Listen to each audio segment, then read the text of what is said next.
Hello guys, magandang hapon sa ating lahat. Nandito naman ang yung Kuya Liba. Una sa tanan mga kababayan, magandang hapon sa ating mga followers. Sa mga nakakapag-subscribe, ako po magpasalamat naman muli na walang tigil dahil kayo po ay nagpapaangat sa ating channel. Kayo po ay nagsubaybay sa ating channel o nagsupport sa ating channel kasi bakit ginawa ko ito mga kababayan? Para sa bayan itong ginagawa ko. So, ako magpasalamat sa inyo. Kayo po ay para sa bayan din na tumutuligsa sa mga pangnanakaw sa gobyerno.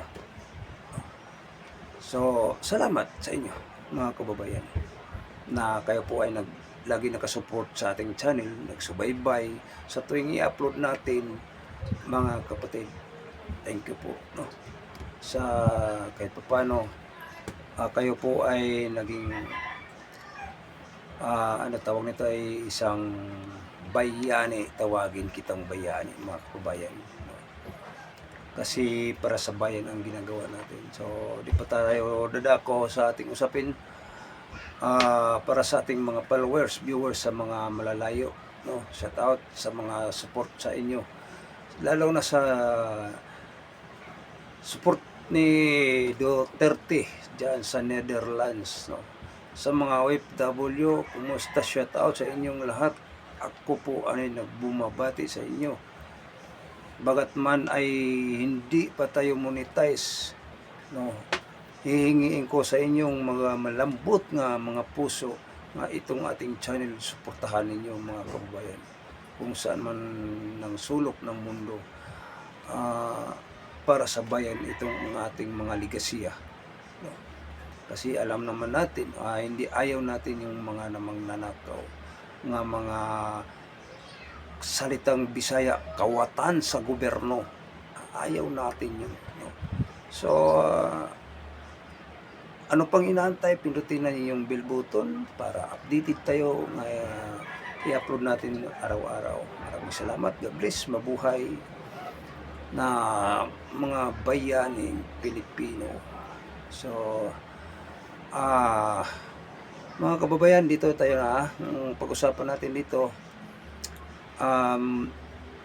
ito na talaga ang inaantay sa mamayang Pilipino nga magbisig labasan na tayo. Kasi pinangungunahan na ng INC o Iglesia tawagin.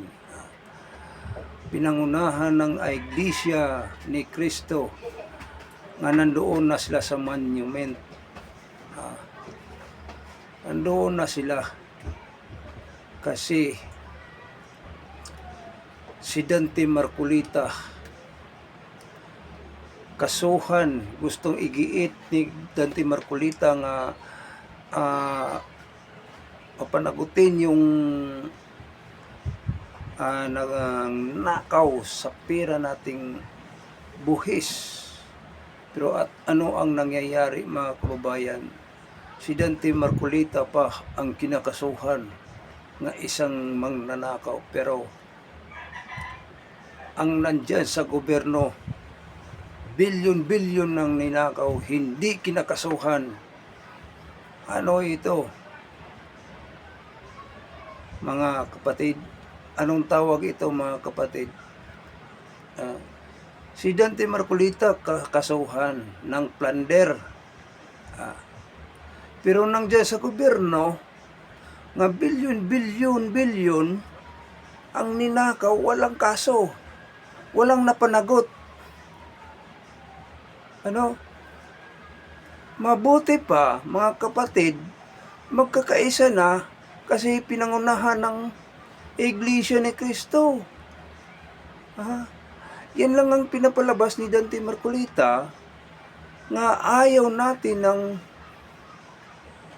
mangyayari nga walang mananagot. Dito sa flood control o dito sa malita-malita iskandal. Sino ba ang mananagot diyan? Di ba?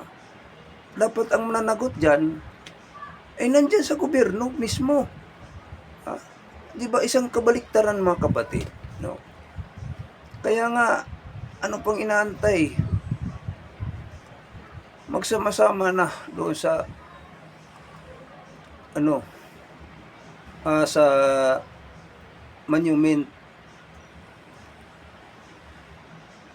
Nandoon na ang mga kapatid nating mga Pilipino, pinangunahan ng iglesia. Oh, isipin mo,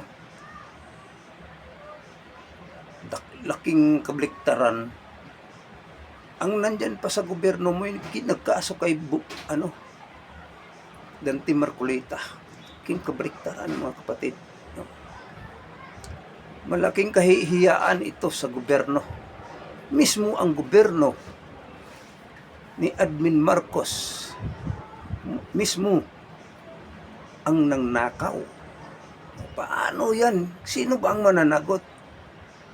Yung maliliit nga isda, yung sinasabi nila, yung mga tunang, malaking mga tuna, hindi pa panagutin. Bakit? Kasi dinipinsahan din nila yung mga na nandiyan sa gobyerno. No? Isang kabaliktaran. Number 1 ito si Boyeng. Bakit ito?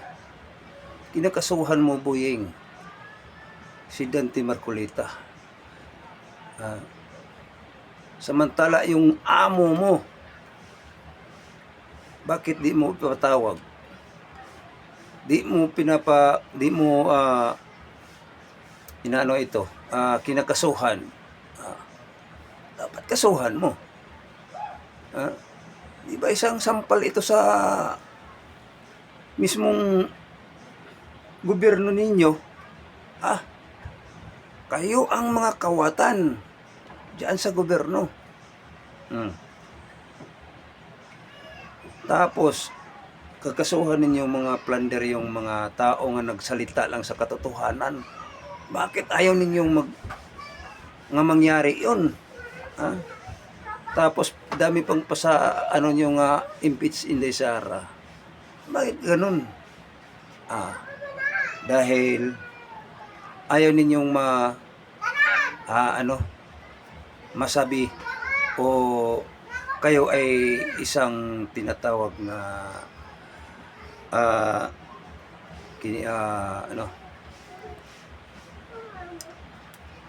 kayo ay nabuko, no?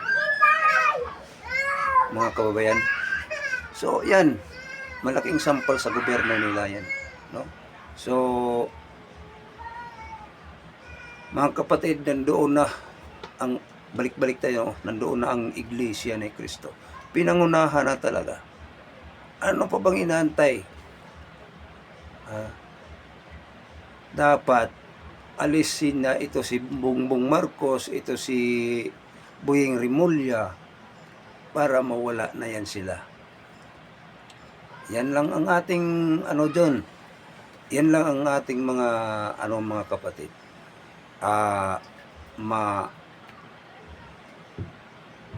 Mapatahimik ang mamayang Pilipino, no?